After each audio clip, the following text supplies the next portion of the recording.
Prayer for Owen Meany is my favorite novel. But I think that as he was writing about faith and doubt, John Irving wrote himself into a bit of a corner. John Wheelwright is a Christian, but his faith is built on radical transcendence. What I mean is God is there, but he's so very, very far away. It's not an incarnational faith where God is close. This results in his inability to experience a flourishing faith, like that of Owen Meany or his spiritual mentor, Catherine Keeling. I can't help but wonder if this is a result of John Irving's failure to appreciate or to understand the incarnational faith that some of his characters experience. The author can't conceive of a God who is close by, with his people. This would explain two serious inconsistencies in the novel. One is the fundamental inconsistency in John Wheelwright's leap of faith. And the second is that the novel offers no alternative to meaninglessness, when it seems that Irving intends to offer at least the option of hope. In A Prayer for Owen Meany, John Irving presents two ways of understanding the material world. Material reality is either infused with the transcendent or it is closed to the transcendent. In the novel, supernatural explanations are always countered with material ones. Irving does this so that he can remain faithful to the freedom necessary for faith, as articulated by the epigraph of Frederick Buechner at the beginning of the novel. It reads, "Not the least of my problems is that I can hardly even imagine what kind of an experience a genuine, self-authenticating religious experience would be. Without somehow destroying me in the process, how could God reveal himself in a way that would leave no room for doubt? If there is no room for doubt, there would be no room for me." More so now than ever before, we see this kind of freedom in secular society. Canadian philosopher Charles Taylor says that in modern society we have no compulsion to choose sides in the war between belief and unbelief. We live in a kind of no man's land, except that it has got wide enough to take on the character rather of a neutral zone, where one can escape the war altogether. Johnny would likely have lived in the neutral zone between belief and unbelief indefinitely, except for the miracle of Owen Meany's life and death. In this, Irving breaks the stalemate and forces the narrator to choose in favor of belief. Johnny has no choice but to believe. This sort of thing is more than what God would do. Although Irving offers Reverend Merrill as Doubting Thomas, when taken together, the circumstances surrounding Owen's death suffer no other interpretation. God exists. A leap of faith is no longer required. Johnny has no choice but to believe, and then to ask Buechner's question, can there be any room for John Wheelwright? In forcing faith upon his narrator, Irving seems to have broken his own rule. He consistently undercut both belief and unbelief throughout the novel, and then he takes Wheelwright's freedom to choose away. It's no longer a leap. He just has faith.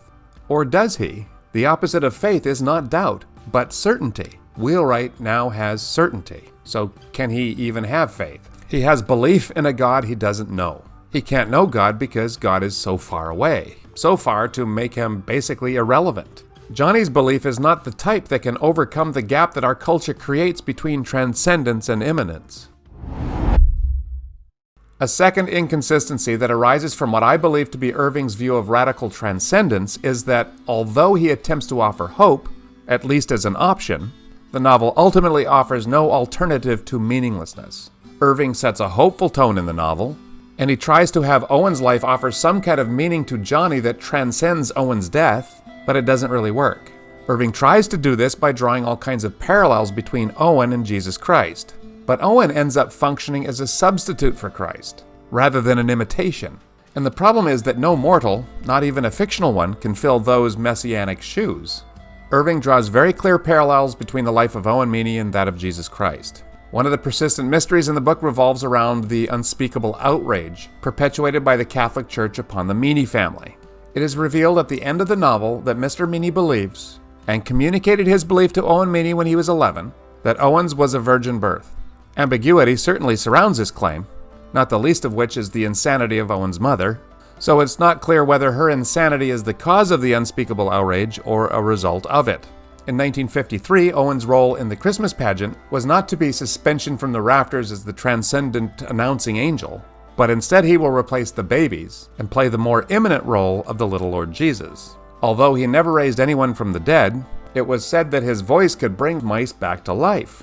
To reflect the unusual quality of his voice, Irving represents Owen's words using all capital letters, and the effect is much like that of a red letter edition of the Bible in which the words of Christ are set off from the rest. Then there's Owen's Mary Magdalene relationship with Hester. And in the chapter called The Voice, he preaches against the establishment, occasionally breaking its laws. And he attacks the hypocrisy of the new headmaster of Gravesend Academy. Consequently, he is brought before the Sanhedrin. Eventually, Owen's enemies crucify him. These are the words the narrator uses, after being passed between the Academy's chaplain and psychologist, Herod and Pilate, if you will. Owen even repeats the words of Christ on occasion. "Father, forgive them, for they know not what they do," is one example. Johnny plays the role of Judas when he attempts to frustrate Owen's pursuit of a heroic death. He betrays him to his commander. Owen has a Gethsemane experience the day before his death, and the most significant parallel to Christ is, of course, his sacrificial death. Owen's death does not achieve cosmic redemption. He saves a small group of Vietnamese orphans, but he willingly gives his life for others just the same. There is even a final pietà when a nun cradles him in her arms. So what's the point of these parallels? I think Irving is attempting to create meaning by linking Owen to the Christ of the Christian faith. But instead, he undercuts that meaning by creating a duplicate Christ rather than an imitation of Christ. For Irving, the real Christ is too transcendent, so he has to create a new character to fill that role. A Christ figure can function as a powerful metaphor, a character that points to Jesus. But in Owen Meany, Irving instead gives us a literal Christ, with a small c. The meaning of Owen Meany goes no further than Owen Meany. Irving falls into this trap because he does not really have an adequate understanding of the incarnate Christ. His Christ is radically transcendent. So hope and meaning are either incredibly far, far away, or they are in Owen. And Owen died. And with him, so did the hope and meaning that Irving tried to leave us with. Charles Taylor says that death, particularly the moment of death, is the privileged sight from which the meaning of life can be grasped. Irving understands this and therefore structures the plot accordingly. The funeral and almost all of the resolutions occur before the recounting of the events surrounding Owen's death. Death brings meaning for both the one who faces his own death as well as for the bereaved. Within the world of the novel, this is the reason for John Wheelwright to tell the story of Owen Meany. Yet for Johnny, the eternity to which Owen went is so far away that to link Owen to it is to lose Owen. So with the loss of Owen is the loss of meaning. Irving attempts to offer Wheelwright and the readers a resurrection of sorts. Owen is regularly linked with death. His skin is the color of a gravestone. He encounters and scares off the angel of death. His summer job is working in his father's monument shop. And in the army, he becomes a casualty assistance officer. There is very little irony behind Owen's statement to Johnny the day before his death that he is in the dying business. But Irving builds the suggestion of rebirth into the novel as well. The setting of the story is Gravesend, Graves' End. Owen wrote for the school newspaper, The Grave, under the pen name The Voice. So Owen is the voice from the grave. And the pattern of rebirth is built into the structure of the novel. Tabitha Wheelwright's death is recounted in the first chapter, but in the second we meet and get to know the living Tabitha, after her death in chapter 1.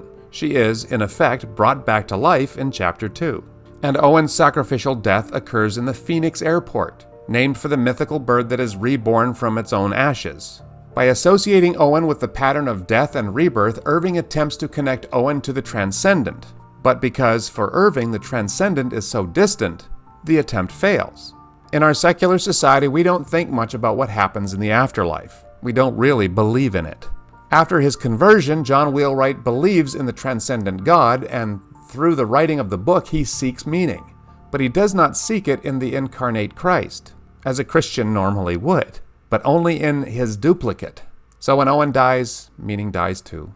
You can see this in the prayer for Owen Meany.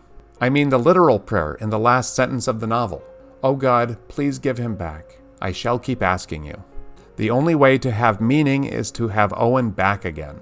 This is the resurrection that is necessary for Johnny. The inadequacy of this view is seen in the continued struggles of the adult John Wheelwright after his conversion. He fails to achieve fullness because once he accepts the presence of God, he cannot encounter him. Therefore, he's stuck in between.